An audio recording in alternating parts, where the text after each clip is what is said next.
The Sporting News remembers the 1980s, passing heroes and passionate moments. Oh, I can't believe that. Wait a minute, I Bill, can't wait a believe minute. that. They did that to Thurman Munson out in Minnesota. Fred is upset, and I can't believe that, Phil.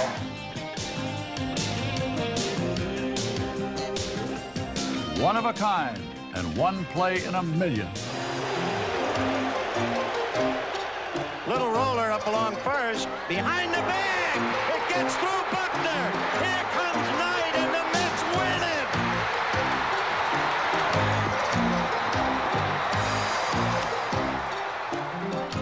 Heavy hitters. And a heart-stopping finale. Gibson swings and a fly ball to deep right field. This is going to be a home run. Unbelievable! A home run for Gibson. And the Dodgers have won the game 5-4. I don't believe what I just saw. I don't believe what I just saw. The new generation and the news that brought down a legend. Mr. Rose has accepted baseball's ultimate sanction, which is lifetime ineligibility. The last chapter for a Philadelphia slugger. The 3-0 pitch. Swing and long drive. There it is. Number 500. The career 500th home run for Michael Jack Schmidt. Hi, I'm Jack Brickhouse. Join me as the Sporting News presents Baseball in the 80s. A panoramic look back at a decade of unparalleled popularity, prosperity, and postseason drama. Records that seemed unbreakable finally fell, and players who seemed invincible finally said goodbye.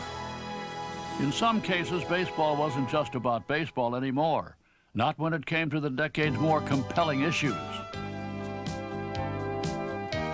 The 1981 strike gave the decade a chilling start. On June 11th, in the first of two walkouts in the 80s, the players began a strike that lasted 50 days. It centered around compensation for free agents, and it marked the darkest episode of Commissioner Bowie Kuhn's 15-year tenure.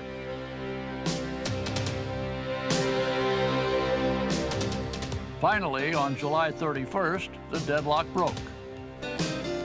The players, represented by Marvin Miller, and the owners, represented by Ray Grebe, settled.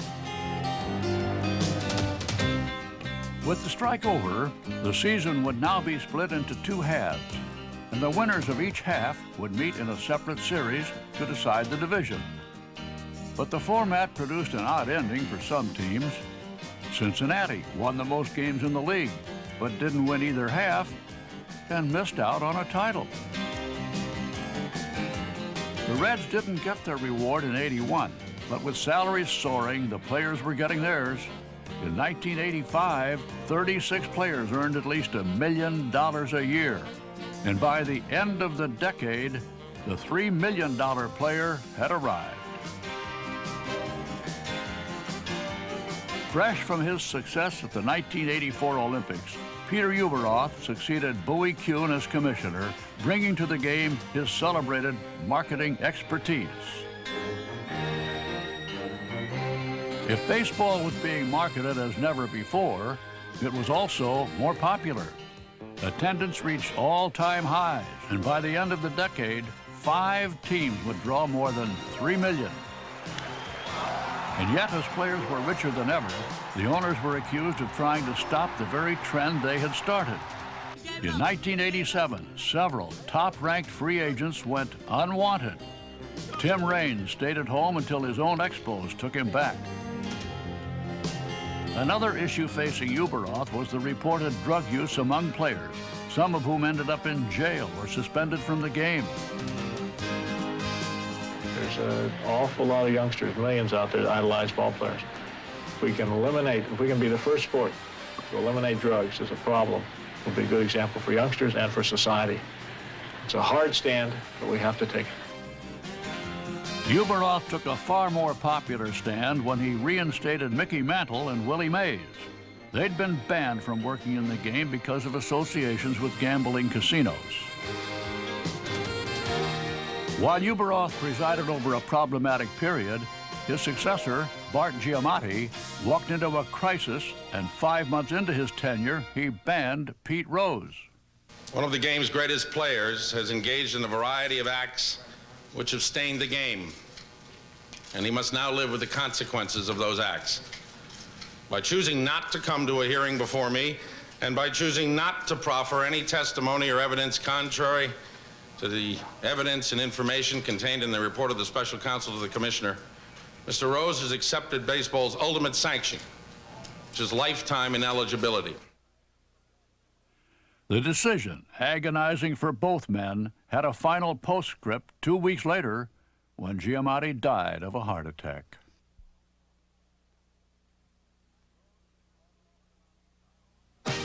Rose had fallen off the mountaintop, but 9 years earlier he marched into the decade triumphantly.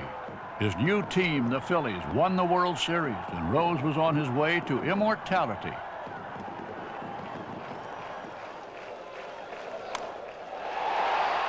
In 1981, he passed Stan Musial to become the National League's all-time hit leader, an event that brought a phone call from the White House. Tell the president I'll be waiting in a minute.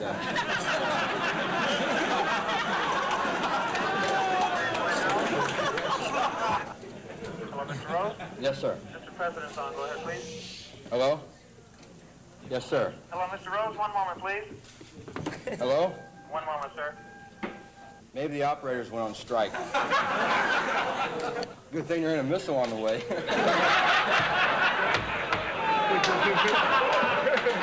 Mr. Rose, one moment, please. Okay. I waited 19 years. I can wait another minute or so. I got a recording here, I think. Yes. If you hang up this phone, I'll call you right back. Okay. Yes. Who's speaking, please? Pete Rose. One moment, sir. Larry, I'll give you my home number. What's that?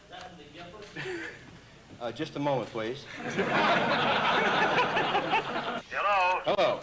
Pete Rose? Yes, sir. This is Ronald Reagan. How you doing? Well, I don't know. I'll tell you. I've had as much trouble getting this line, or a lot. I think I had to wait longer than you did to break the record. Well, we were going to give you 5 more minutes, and that was it.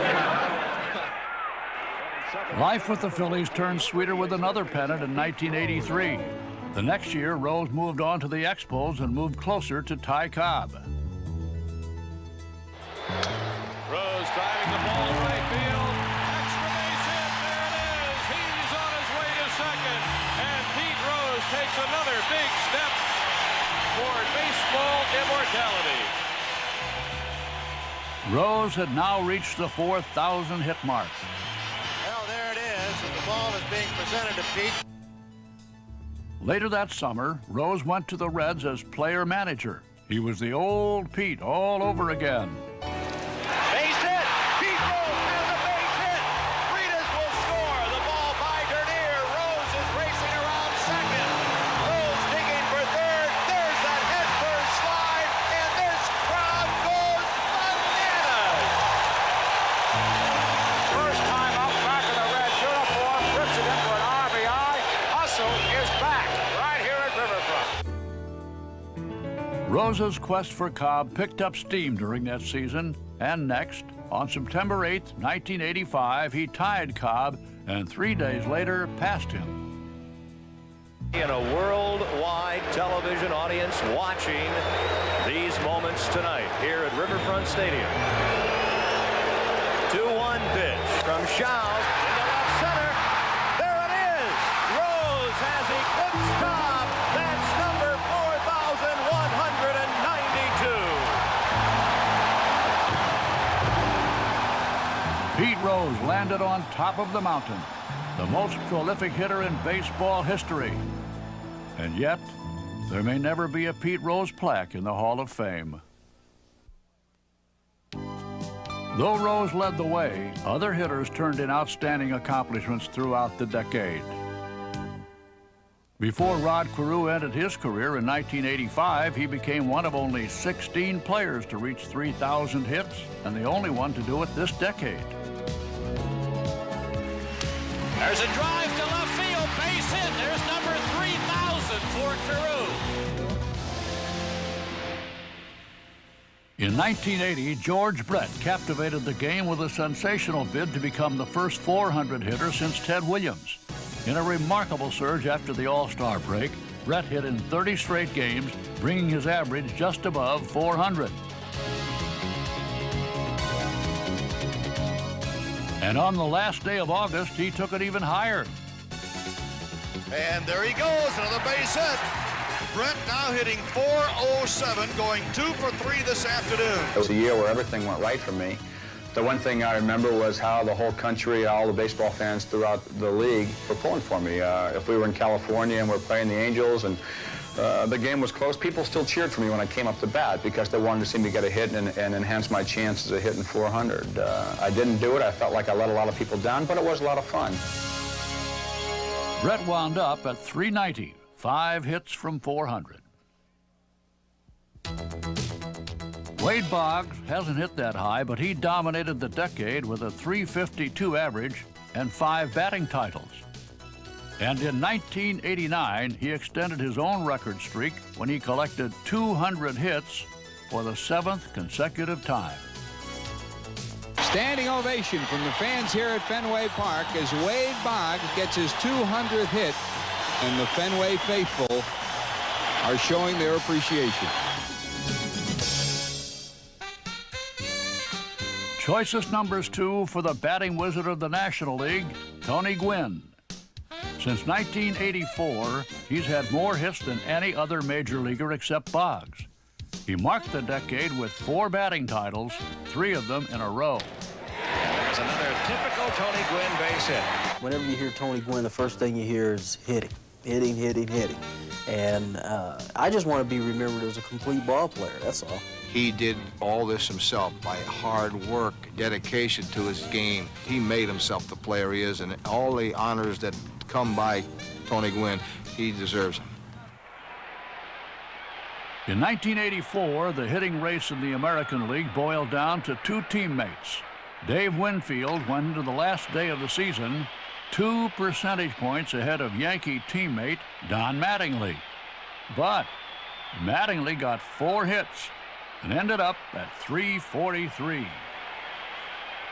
the hole to his left and off his glove, and that's got to be a base hit. And he wins the batting crowd. Nosing out Winfield by 3 percentage points.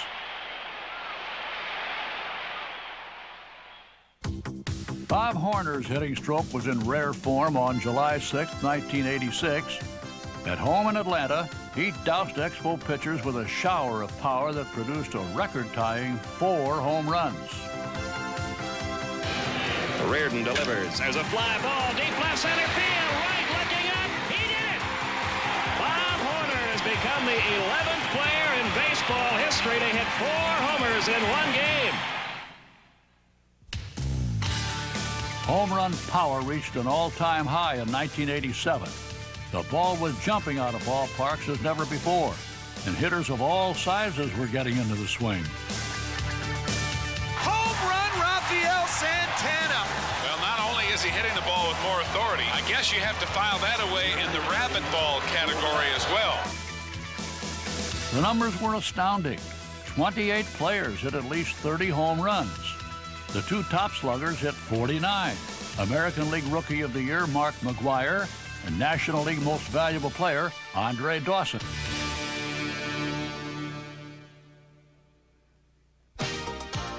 In the decade, MVPs came in 2s and 3s. The Phillies' Mike Schmidt monopolized the award with a record 3 MVPs, the first 2 coming back-to-back in 1980 and 81.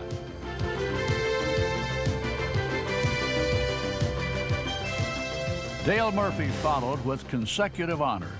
His second in 1983 when he made the 30 home run, 30 stolen base club, and was in the midst of a streak in which he played 740 straight games. As a shortstop, Robin Yount earned the American League MVP in 1982, and 7 years later captured the honor again, this time as an outfielder. The American League's 1988 MVP had a 2-fold plan for success: hit and run.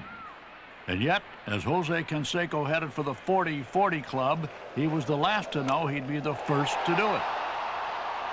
Basically, I thought if I just stay consistent and use my ability and didn't go into any slumps, that I can make the 40-40 club. What I didn't realize is that there are no members in the 40-40 club, so I sort of just laughed at that. He's leaning a little bit right now.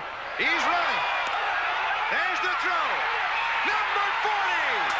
Jose Canseco, the first man ever in big league history to do it. And now he's getting a standing ovation from his teammates on the top of the dugout step.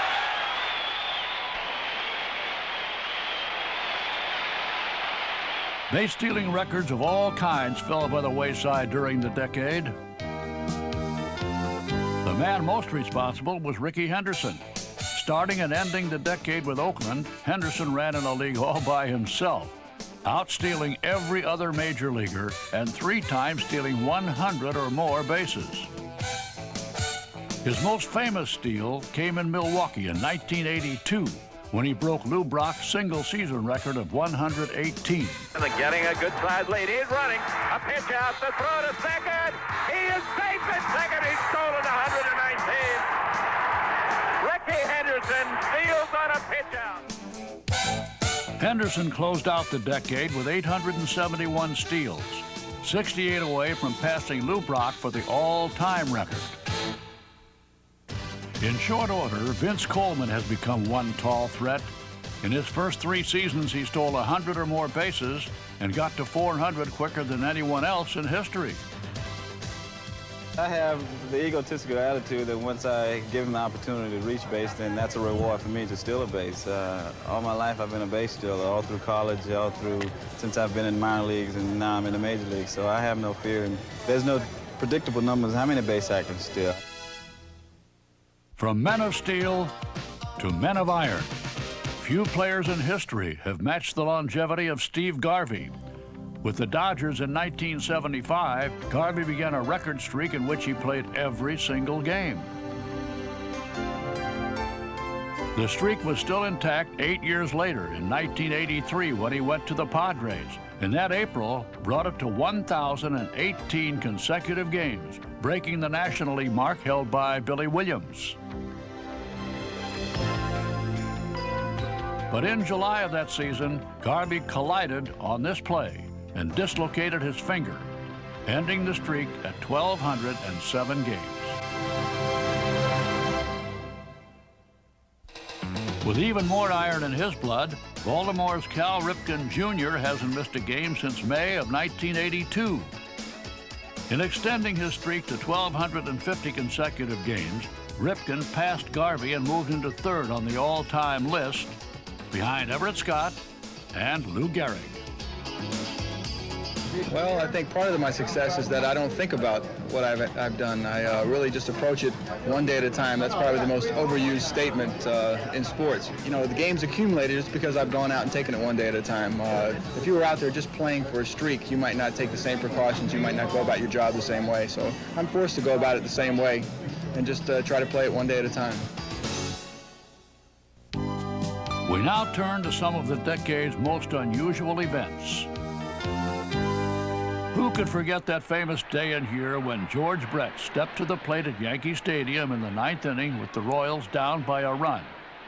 Goose Gossage came on in relief, and Brett cut loose. The pitch deep to right field. Holy cow, I don't believe it. Home run for George Brett.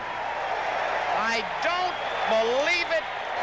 And Billy Martin now is coming out. He wants to take a look at that bat.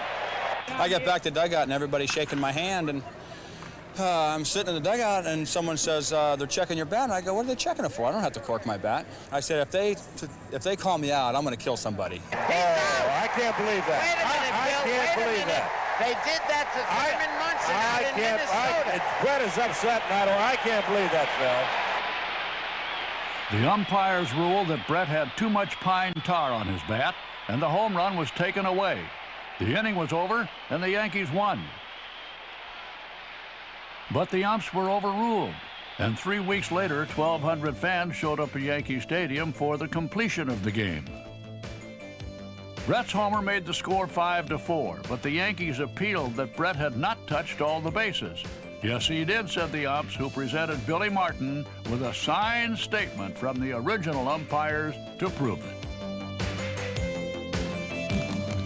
The Yankees were out of luck, and the game resumed, and in 4 minutes it was over. Kansas City winning 5-4. In 1981, about 20 fans at a Pawtucket-Rochester game hung on for 32 innings and more than 8 hours until 4 a.m. when the tie game was halted.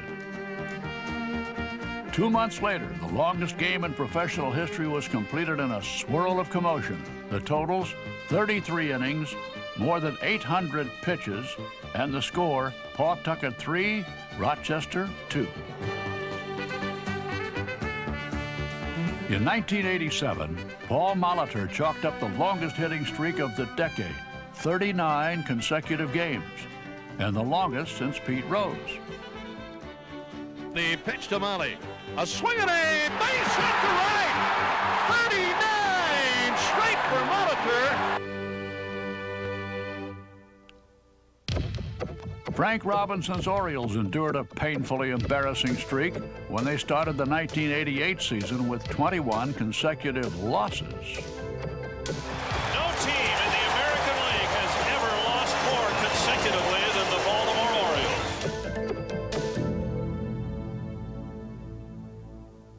Streaking in the other direction, the 1984 Detroit Tigers opened the season with a flourish. They posted the best start in history, going 31-5, and then ran off with the division. As phenomenal as the Tigers were, so was the wave. Before the decade was out, the fad spread to every major league ballpark, until finally the tide went out. Joel Youngblood made his mark on the decade in 1982. Playing for the Mets, Youngblood singled in 2 runs. The same day he was traded to the Expos and put in the lineup that night. In his one and only time up, he singled for a day's total of 2 hits with 2 different teams in 2 different cities. Travels with Billy Martin were never dull. When he won the division with Oakland in '81, he showed up in the strangest places. A reserve seat, please. Right. Oh. And I suppose you came out here just to sit in your hands. No, okay. Armison's up 3-1. Let's hear it. Hey, go, Tony. Come on, talk it up. Out of the way, Tony. Let's hear some chatter. Way to watch him, Tony. Come on. This guy's got nothing, Tony. Make him pitch to you. That's not an arm. That's a noodle. That's a... We'll give you a tryout. Billy Ball. It's a different brand of baseball. But the baseball Billy Martin loved most was Yankee baseball. Again and again. There'll be no phone calls in the dugout? What do you mean? That is not, no, that's not right. I'm handling the trades. That isn't the way we say I have it, the right George. to call you in the dugout anytime That's not I the want. way it's going to be, George. Well, you're damn right it is, and if you don't like it, you're fired. You haven't hired me yet. In 1988, after 74 years of day baseball, Wrigley Field got lights. It was an occasion to rival any other baseball event. But the game was rained out in the 4th inning, and the inaugural was delayed until the next night, August 9th. The rain stopped, and the Cubs beat the Mets in the first official night game at Wrigley Field.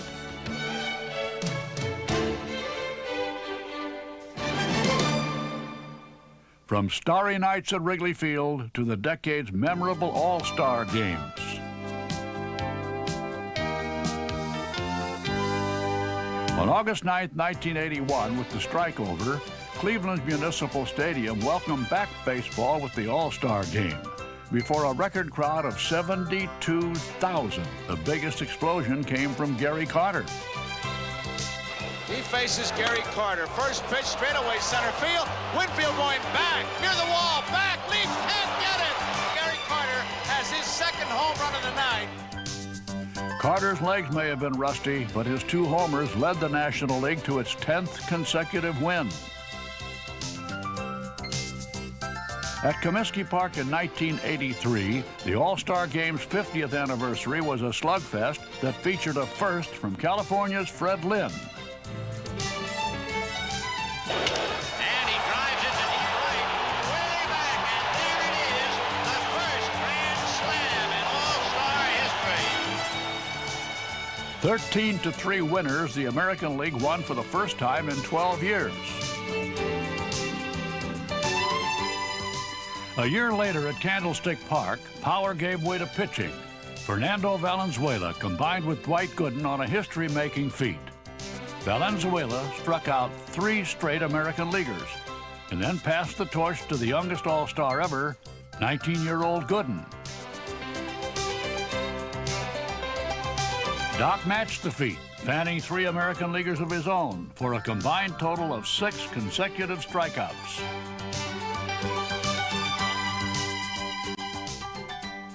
Pitching prevailed at the 87 All-Star Game in Oakland. In the longest deadlock in All-Star history, the game was at a standstill in the 13th inning when Montreal's Tim Raines untied it.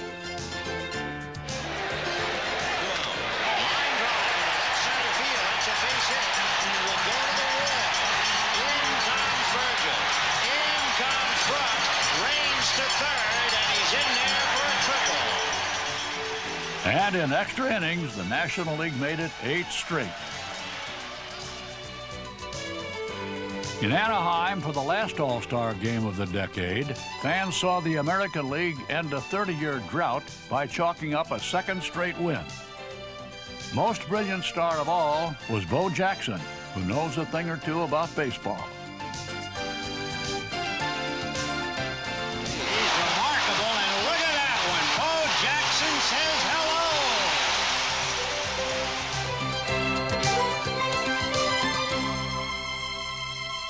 From all-star moments to the all-out strangest and wackiest moments of the decade. Sometimes it paid to improvise, and sometimes it didn't. He bunts a curveball, far coming off the mound. They're going to let it go, and it's going to drop dead and fair. You can't blow it foul. It's a good idea, but it doesn't work. Right back to the mound. Good stab by Mulholland. Runs most of the throw. What? The ball stuck in his glove, and that's why he ran so far at first. He couldn't get it out, and then he attempted to lob it with his glove hand, and the glove went with it, and Brennan caught them both.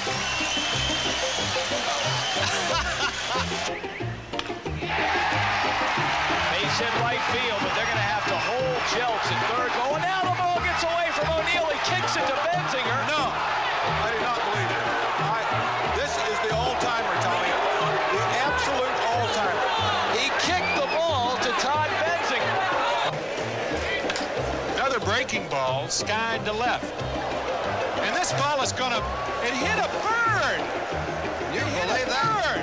I've never seen that. And Webster hits it fair down the right field line and into the corner and into the Giants bullpen through the fence. The door was open. That's classic. I mean, you'll be seeing this shot for years to come. You talk about closing the barn door after the damage was done. From human tampering to divine intervention, the decade was not without its natural disasters. In some instances, the weather did not permit anything.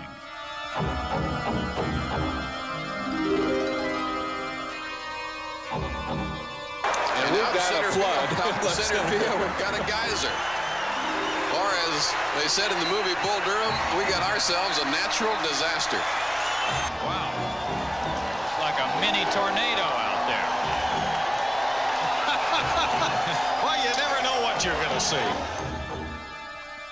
No one saw anything at Toronto's Exhibition Stadium when the fog rolled in one afternoon. And it might be an inside the park home run. It will be. Well, it's turned into a fiasco now. One rain delay in Boston brought out an impromptu impersonation from Rick Dempsey.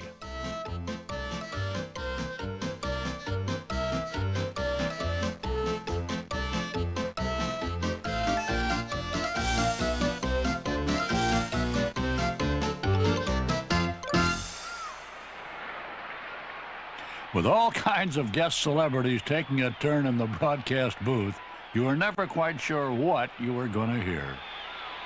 There's a long drive to deep left field.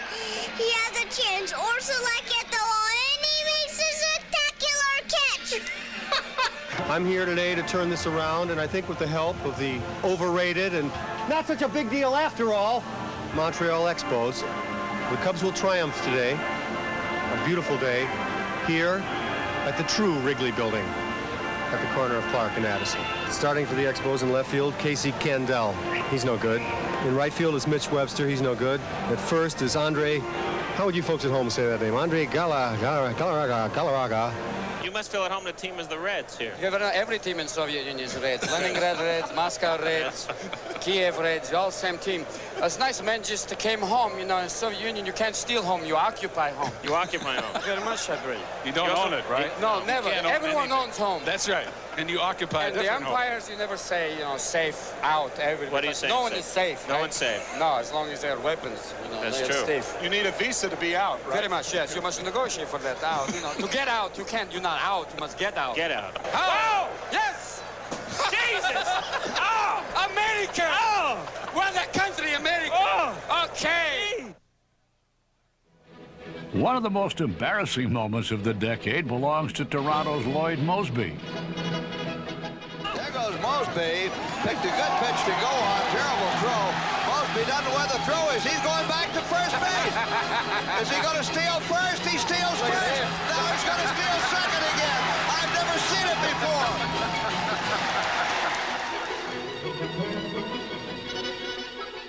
We now leave the artless base runner for the sublime art of pitching. With 162 wins, Detroit's Jack Morris won more games in the decade than any other major league pitcher. And in 1984, in between two 20-win seasons, Morris no-hit the White Sox. Got him swinging, and he has his no-hitter. It was the first no-hitter by a Tiger in 26 years. Consistency was also the mark of Fernando Valenzuela. Coming up with the Dodgers in 1981, he had style and substance and immediate success. He became the first to win Rookie of the Year and the Cy Young Award the same season. And until he hurt his shoulder in 1988, Fernando did not miss a start for 7.5 seasons. No pitcher ended the decade more gloriously than Dave Stewart. He was MVP of the 1989 World Series, capping off a 3-season total of 62 wins. All that after bouncing from team to team, searching for consistency. He was with the Dodgers, who traded him to Texas, and then Texas released him, or traded him, I guess, to Philadelphia, and Philadelphia released him, and he was without a job, and the A's signed him to their farm team. And for whatever reason, whether it's just maturing or developing a new pitch, he came here and he started pitching well from the get-go. After coming up with the forkball, Stewart went on a roll and won 20 games 3 years in a row. For other people who may have taken notice of winning 20 games for 3 consecutive seasons, all it really says is that anything is possible. If you put your mind to it, you work hard enough, you do the right things, anything is possible.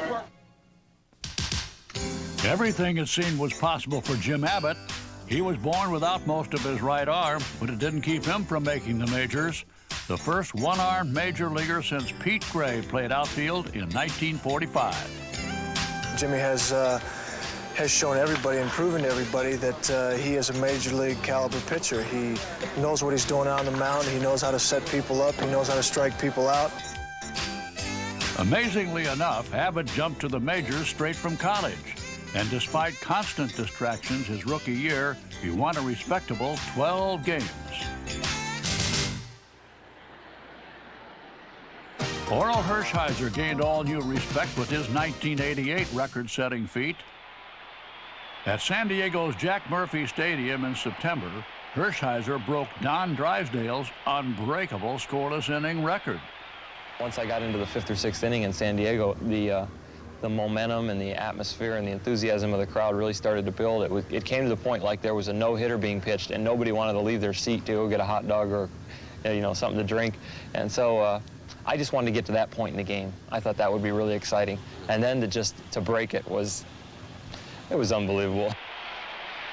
On top of everything else, this was Hershiser's last game of the season. And in a game the Dodgers would eventually lose, he had to pitch 10 innings to break the record. Unbelievable to go extra innings and give him a chance. The 1-2 pitch. Fly ball to right and a semi-check swing. Gonzalez, the record. Oral Hershiser, 59 consecutive innings, scoreless. The all-time record. In 1986, Roger Clemens blazed a new strikeout trail with this. The crowd again on its feet at Fenway Park in Boston as Roger Clemens checks in with Gidman and reads the sign. Here's the right-hander's windup. Here's the pitch. Strike three! Roger Clemens has broken the Major League record. 4 strikeouts in one game. He has struck out 20.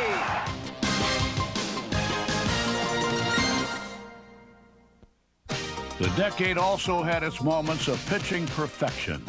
In 1981, Len Barker entered the record books with a flawless performance against the Blue Jays. Fly ball center field. Manning coming on. He's there. He catches it.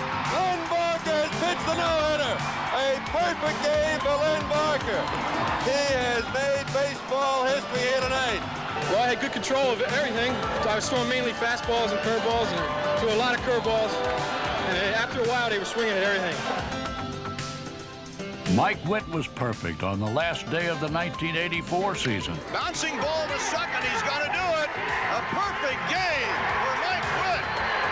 Mike Witt pitches a perfect game for California. 4 years later, in 1988, Cincinnati's Tom Browning punctuated a brilliant season with this gem against the Dodgers. He is ready for the 2-2 to Woodson, and here it comes. And it is swung out and missed. And Tom Browning has pitched a perfect game.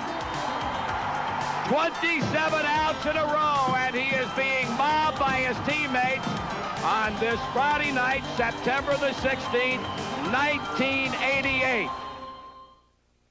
Mike Scott had a date with history in 1986 when he clinched the Astros division flag with a no-hitter. Swing and a bouncer. This could be it. Davis runs to the bag. Game is over. No-hitter. Astros win the championship. What a way to do it. That year, Joe Cowley escaped a world of trouble to make history. Ground ball to short. Could be 2. Cowley has a no-hitter. Joe Cowley has pitched a no-hitter. It wasn't exactly smooth going. Cowley walked 7 and gave up a run. No pitcher had tougher luck than Dave Stieb. In 1988, twice in a row, he came within 1 strike of a no-hitter. A swing and a bouncer to second. Big hop over the head of Lee into right center. It took a bad hop. It went over Manny Lee's head into right center for a base hit. 6 days later, he lost it on a bloop single. If that wasn't hard enough to take, Steve missed out again in 1989. This time, he retired 26 Yankees in a row before getting burned by Roberto Kelly. 1 out from a perfect game. Holy cow, he broke it up with 2 outs, and he's going for second. He's going to make it. I don't believe it. Unbelievable. Now, shades of glory for the new 300-game winners. Tom Seaver made his mark with the Mets, winning 3 Cy Young Awards. In 1985, he came to Yankee Stadium to notch his 300th win. Long gone from the Mets, but a New York hero still.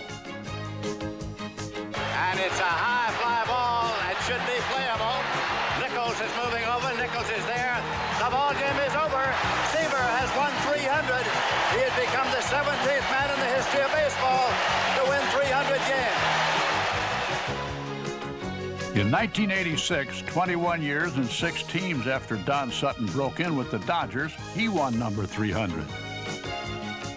He's one strike away from 300 victories. He went around and it's over. What Gaylord Perry threw was anybody's guess, but in playing with 8 different teams, he got results. He won Cy Young awards in both leagues, finished 4th all-time in strikeouts, and at the age of 43, won his 300th. Gaylord Perry 1 out away from 300. The 2-1 pitch to Randolph. Swung on, ground ball to Cruz. This should do it. He's got it. It's over. Gaylord has 300. Steve Carlton won a record 4 Cy Young awards, his last one coming 10 years after his first. It was in this game against his former Cardinals in 1984 that Lefty won his 300th just before turning 40. Phil Niekro signed on to the 300 Victory Club on the last day of the 1987 season. Still knuckling at the age of 46, Niekro became the oldest pitcher to do it. That's it! Holy cow, what a win ending! A strikeout gets his 300th career win, and I tell you, this is really an exciting moment. From starters to stoppers, and ace numbers from the bullpen. Jeff Reardon started the decade with the Mets as a brand new reliever. Within 2 years, he moved to Montreal and was on his way. He became the first reliever to compile 40 saves in each league. In 1987, he helped the Twins win a World Series, and with 264 saves in the decade, moved into 4th all-time. Dave Righetti wheeled into the Yankee bullpen with choice results, 25 or more saves 6 straight times, and in 1986, an all-time record 46. Popped up into shallow center. Righetti should get the record. Randolph has got it, and the game is over. The Yankees have won. All of the Yankees coming out of the dugout, congratulating Dave Righetti on his 46th save as he sets a new saves record. Life before the bullpen was sweetest in 1983 when Righetti set off July 4th fireworks. 40,000 plus people standing and roaring, and Righetti trying to get Bob. And he gets it! A no-hitter! A no-hitter! A no-hitter for Dave Righetti! How about that? He got the no-hitter!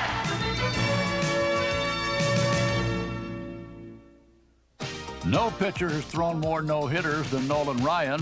With this one in 1981, he blew past Sandy Koufax. Trying to get another one today, and he has Baker standing in his way. 2 balls and no strikes to Baker, and a ground ball to third. He has got it, Art. How? He got it! Nolan Ryan! No-hitter number 5.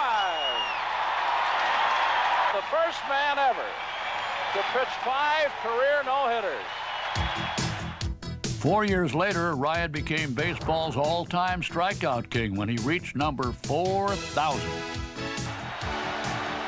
One more would be 4,000. This crowd is getting up all the way around. They want it now. 4,000! But nowhere near the end for the phenomenal pitcher who was throwing as hard at the age of 42 as he was at 22. No doubt your legs play a big role in pitching, and if you have a leg problem, then just, well, you have an arm problem because you can't pitch without your legs being strong. Whatever the method, Ryan kept firing away, and on August 22nd, 1989, reached the unreachable. This is the 3rd full count in a row for Ryan. Here's the payoff pitch. He struck him out swinging. Strikeout number 5,000 is history for Nolan Ryan. Consider now plays of solid gold. Talk of defense usually begins with the Wizard of Oz, Ozzie Smith. With 10 gold gloves in the decade, Ozzie kept the ground around short pretty well covered.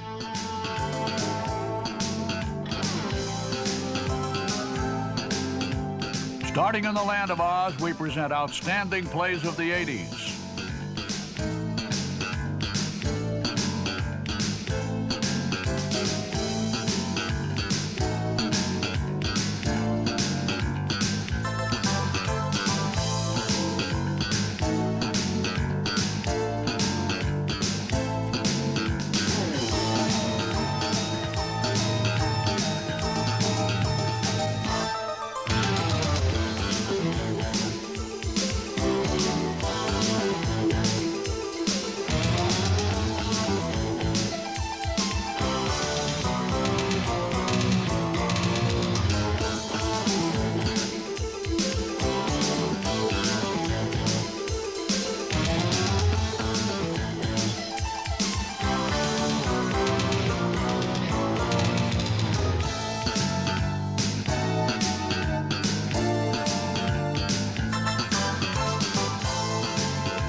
It's another chance for Mitchell, and he makes a bare-handed catch. In my entire life, I've never seen that happen. From the decade's greatest plays to greatest playoff and World Series endings. In a decade of unparalleled opportunity, more teams than ever won their divisions. Where the 1970s produced 14 different division winners, the 80s had 21. Getting their first taste of the playoffs in 1980, the Houston Astros squared off against the Phillies in one of baseball's most dramatic playoffs. 4 of the 5 games were decided in extra innings. The turning point for the Phillies came in the 10th inning of Game 4 when Pete Rose barreled into Bruce Bochy with the game-winning run. Digging around third. He's going to keep right on going. Here's the play at the plate. He scores! He knocked Bochy over. The decisive Game 5 was a seesaw battle that ended when Gary Maddox delivered a 10th inning hit to win it. And the Phillies were pennant winners for the first time in 30 years. Phillies win the pennant. The Phillies have won the pennant. Carrying their momentum into the World Series against the Kansas City Royals, the Phillies couldn't be beaten. It's popped up. Boone, Rose, they'll have a play. Boone dropped it and Rose caught it. Rose was right there. It popped out of his glove and Rose made the play. I'm watching the ball and it hit Bobby's glove. Unfortunately, he was catching it right, caught it like this and hit his glove right here and come down, and I had time to catch the ball. It was just a matter of being involved in the game. It took 6 games for the Phillies to dispose of the Royals and win their first World Series in the team's 97 years. In the 81 playoffs, the Dodgers struck a fatal blow to the Expos in Game 5. Starter Steve Rogers came out in the 9th, up with 2 outs, and the score tied Rick Monday. Here's the 3-1 pitch, and it's swung on, fly ball, center field. Dawson going back onto the warning track. Dawson at the wall. That ball is a home run.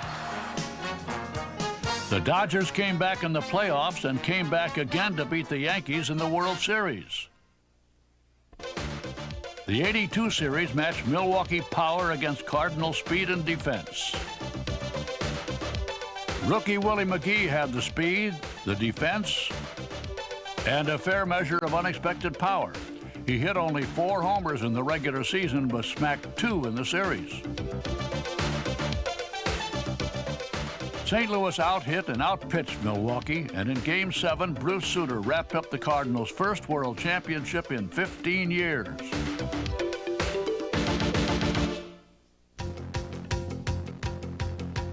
In 1984, the Cubs made the most of their first postseason series in 4 decades. They clobbered the Padres with 13 runs in the opener and went up 2 games to none. San Diego came back with a win, but the series took a sudden about-face in Game 4 with a bottom-of-the-ninth blast from Steve Garvey. Deep right field, way back, Cotto going back to the wall. It's gone! Home run, Garvey, and there will be tomorrow. Harvey's homer turned the playoffs around as the Padres went on to win their first pennant and take on the Detroit Tigers in the World Series. But this was the year of the Tiger, and in Game 5, Kirk Gibson could not be tamed. He came up in the 8th with 2 on, and Detroit up by a run. Dick Williams called for a walk with first base open, but Goose Gossage questioned the strategy. He's looking over here at you. I've already given him 4 balls. He called him in. He told him 4, he's coming out. I can't believe he changes his mind, I can't believe it. But Gossage was convinced he could get Gibson out. I've had good success. You want the infield in on him? No. Nice guy No. run that good on third. About halfway. Halfway? Where you going? I mean, I've got to cut out. I got to cut. You mean you're talking about striking him out? Yeah. He don't want to walk you. He don't want to walk you. A decision that cost the Padres dearly. And there it goes. You don't want to walk him? No. Don't walk him. Don't walk him. No, don't walk him. Don't walk him. And so ended the Tigers' championship season. In 1985, playoff hero Ozzie Smith created a tumult in St. Louis. In Game 5, the Dodgers and Cardinals were tied in the last of the 9th until Tom Niedenfuhrer got a jolt from Smith, who rarely hit home runs and had never hit one left-handed. Smith corks one into right down the line. It may go. Go crazy, folks. Go crazy. It's a home run, and the Cardinals have won the game by the score of 3-2 on a home run by the Wizard. Go crazy. Ozzie's home run sent the playoff series to Los Angeles for Game 6. There, the Cardinals rocked reliever Tom Niedenfuhrer with another 9th-inning blow. Jack Clark up with 2 on and 2 out, and one last chance for the Cards. Niedenfuhrer ready, the pitch. A drive to left field, and Jack Clark has hit a 3-run homer. And the Cardinals sailed into the World Series against the Kansas City Royals. It was an all-Missouri World Series, and it was full of controversy in Game 6.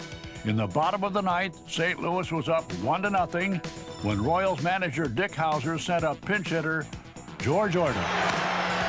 Little squibber to the right side. Worrell races over to cover. The throw doesn't get him. To the outrage of the Cardinals, umpire Don Denkinger called Orta safe, and the Royals were still alive. Moments later, Dane Orge came off the bench with the bases loaded and brought down the house. And that's a looper hitting to right field for a base hit. Here comes Sunburn. Here's the throw. He scores. We go to a 7. A miracle finish for the Royals. They won Game 7 and were world champs for the first time. In 1986, there was nothing but drama. The Mets and Astros capped their playoff series with a 16-inning thriller in Houston. The Astros took a 3-0 lead into the 9th when the Mets rallied to tie it. In the 14th, New York took the lead, but lost it moments later. Payoff delivery at a high fly, deep to left, down the line. It may go foul, waiting. It hits the screen. Tie ball game, home run. On and on it went. In the 16th inning, the Mets scored 3 runs. The Astros came back with 2 in their half of the inning, but finally ran out of steam. Swing and a miss. Struck him out. The Mets have won it. They're in the World Series. A rival drama was being played out in Anaheim, where the Angels went into the 9th up 5-2, and the pennant all but theirs. The Red Sox cut the lead to 1. Donnie Moore came on with 2 outs and 2 on, and Dave Henderson up.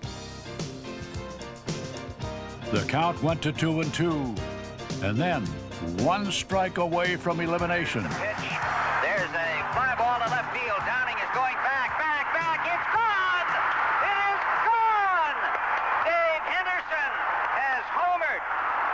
Boston Red Sox have taken the lead. Even the drama of the playoffs would not compare to Game 6 of the World Series. With the score tied, Dave Henderson turned hero again when he led off the 10th inning with a blow that crushed the Mets. And a drive to left. Going back on it is Mookie Wilson, and this one is gone. Henderson has done it again. The Red Sox increased their lead to 5-3, and the Mets looked finished. But down to their last strike, they rallied for a run, and then came the unbelievable. And it's going to go to the backstop. Here comes Mitchell to score the tying run, and Ray Knight is at second base. At that point, a big relief is on me now. I mean, I can't lose. There's nothing I can do to lose anymore. When I came to the plate, we were losing, and now I'm still at the plate, and all of a sudden we're tied. I can't lose now, no matter what I do. So I just want to make contact. Little roller up along first, behind the bag. It gets through Buckner. Here comes Knight, and the Mets win it. The Mets never came back to earth. They rallied past the Red Sox in Game 7 and won the World Series. In the '88 World Series, fate was on the side of the Dodgers, and Kirk Gibson was on the far side of a miracle when he hobbled to bat in Game 1, last of the ninth, last chance for L.A. You know, you have to change yourself to the given situation, and I had all game to think about it, and I really didn't think I was going to play, but knew that if the kind of situation came up that did, that I would be ready, and I prepared myself to step in. So, I mean, I was locked in, and everything that I had programmed myself for seemed to be falling in place, and I was very confident that and I could see myself doing the job. High fly ball into right field. She is gone. Gibson's home run lifted the Dodgers to a most improbable win and set the tone for the next 4 games as L.A. went from underdog to champion. Gibson shocked the Oakland A's, and the red-hot Oral Hershiser took the life out of their celebrated offense, beating them twice. Got it. They've done it. Like the 1969 Mets. It's the impossible dream revisited. In the '89 playoffs, the Giants' Will Clark was a haunting sight to the Cubs. In Game 1, he killed them with clout, a grand slam homer. Then in the decisive Game 5, he shortened his stroke and unlocked a 1-1 eighth-inning tie. Line drive, base hit. In comes one. In comes Butler. Going to third is Thompson. 3-1, San Francisco. Moments later, the Giants won the pennant. The 1989 Oakland A's had a surefire method for beating the Blue Jays: let Ricky run. In the 5 games, Ricky Henderson stole a record 8 bases, scored 8 runs, and beat the Blue Jays with power. Mosby going back, looking up, out of here and into the black seats. About a 430-foot shot to dead center field. And the A's rolled on to meet the Giants in the much ballyhooed Bay Area World Series. The Bay Bridge divided San Francisco and Oakland and came to symbolize the World Series, which was full of great expectation. But the A's were full of power and pitching, and Dave Stewart was invincible, beating the Giants twice. And in redeeming their '88 performance against the Dodgers, the A's swept the Giants. But as it turned out, baseball played only a part in the World Series. Just before the start of Game 3, Candlestick Park was getting a pregame workout. Having replaced his longtime friend Bart Giamatti, Fay Vincent was in the midst of his first World Series as commissioner. Then it happened. At 5:04, the earthquake struck, and everything turned upside down.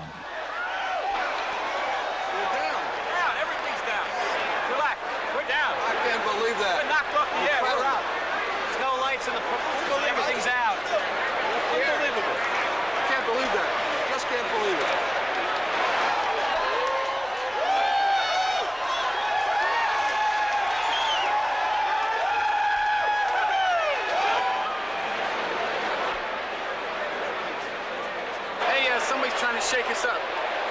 All right, Lord, I heard you. 6.9. 6.9. That's a major Bay Bridge collapse. Then we saw the pipes inside here shut. Then the lights and the TV went off. We knew something was wrong. After all, we're in California, and the famous one of all time was here in 1906. Outside the ballpark, the quake left a trail of destruction. Besides the Bay Bridge, there was a fire in San Francisco's residential marina district and a mile-long collapse of Interstate 80. Playing baseball was out of the question. Ladies and gentlemen, we are postponing the game because there is no power in the stadium. We would like you to leave in an orderly way. I don't believe there's any great danger, but we have no idea when the power is going to be on, and we have to get people out of here before it gets dark.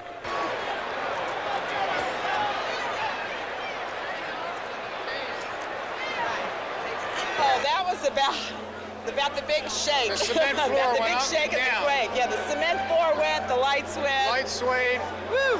And I thought it was party time. We thought it was all over. Our concerns, despite this rather large gathering, our issue is really a modest one in light of the great tragedy that's hit this area. We are not going to be able to play baseball in either of these communities before next Tuesday. In fact, it would be 10 days before the series resumed, and when it did, there was much more than baseball to rejoice about.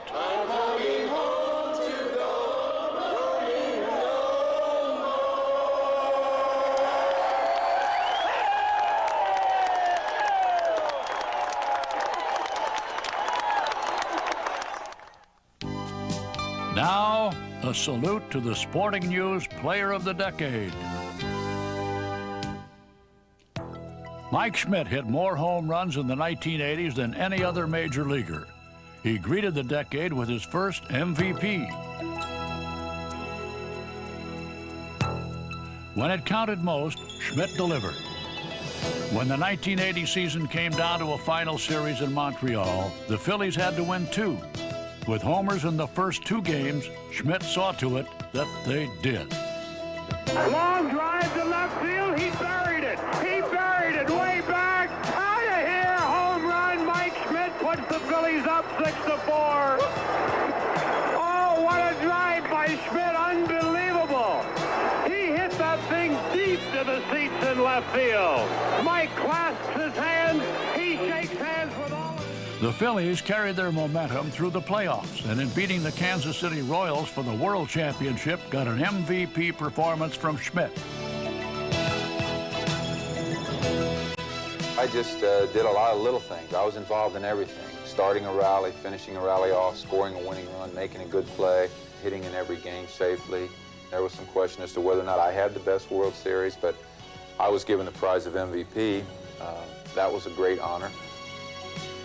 The next season, Schmidt was at his best.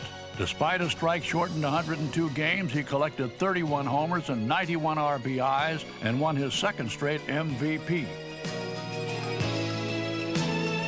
But if his bat was invaluable, his glove was equally priceless.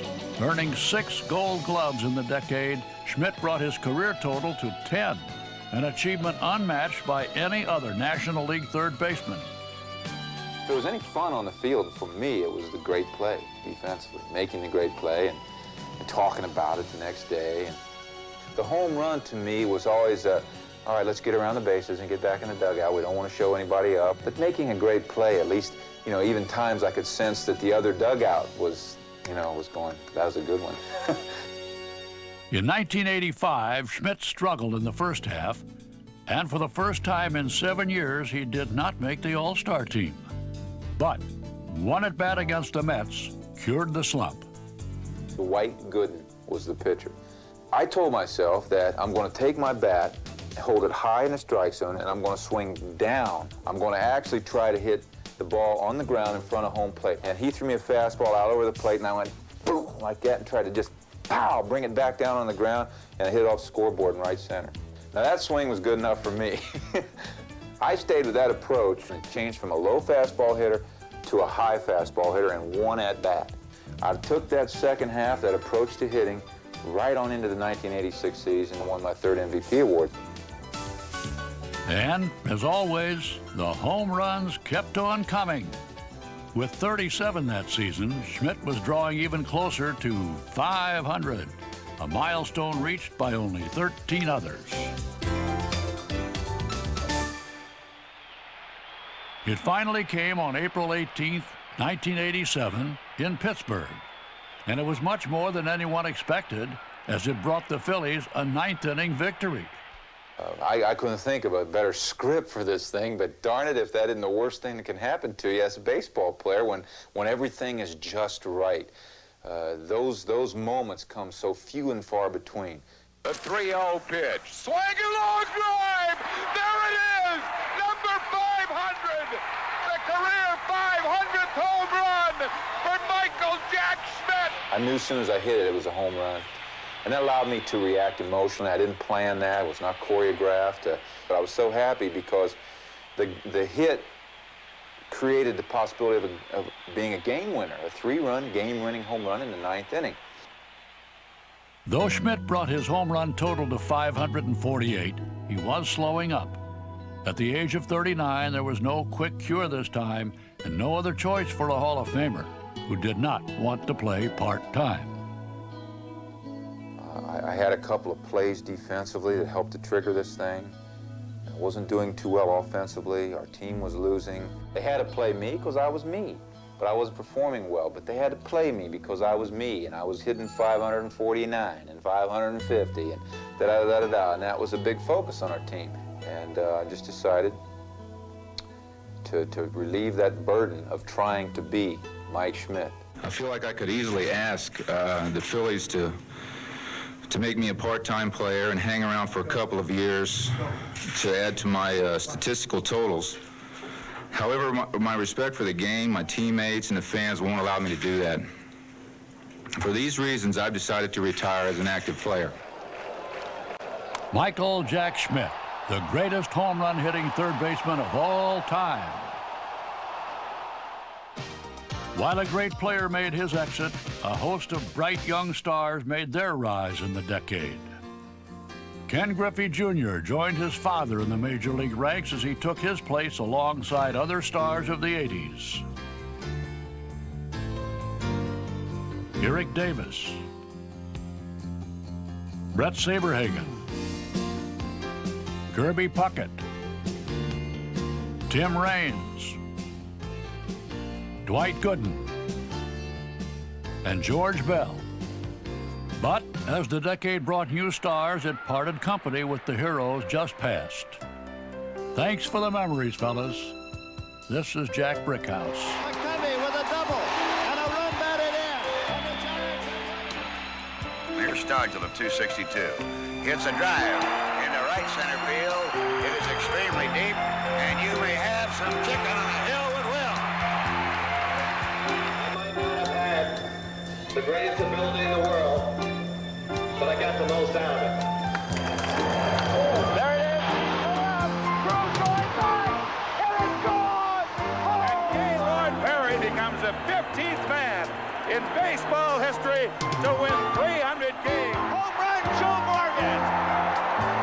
And the Giants lead the Dodgers 5-2. Money games. Nothing new to Jim Palmer. In Game 2 of the '66 series, he appeared in his first big money game and shut out the Dodgers as a 20-year-old right-hander. Steve Garvey in the ninth inning. Hit one over the 370 mark, and the Padres beat the Cubs 7-1. There it goes. Home run number 500. There's a drive to left field. Base hit. There's number 3,000 for Carew. You are going to hear some ovation when Phil Negro leaves this mound. They're starting already. Now, let's just sit back and you listen to this. Say thank you in my own very special way. And if you know me, how much I love pitching, you'll know what it means to me. Baseball is a field of dreams, and this surely is heaven down here.